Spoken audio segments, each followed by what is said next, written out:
আপনি কি করছেন? পুলিশে সাব ইন্সপেক্টর হওয়ার জন্য ইন্টারভিউ দিয়ে ডাকের অপেক্ষায় বসে আছি।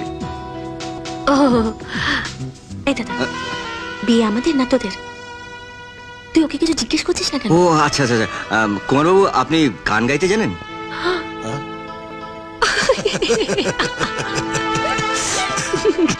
এই দাদা, পুরুষ মানুষকে গানের কথা জিজ্ঞেস করছিস কেন? তুই তো বললি। আচ্ছা, এবার একটা ইন্টারেস্টিং প্রশ্ন জিজ্ঞেস করি। দেখিস উল্টো পাল্টা কিছু বলিস না যেন। উল্টো পাল্টা বলবো কেন? আচ্ছা, আমাকে আপনাদের পছন্দ হয়েছে?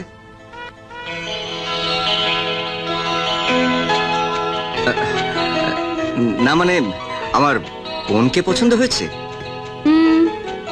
আর আমাকে? মানে মানে আমার ভাইকে। হ্যাঁ, পছন্দ হয়েছে। ঘটনাটা যে কি ঘটছে বুঝতেই পারছি না। ঘটনাটা আগে যা ঘটেছে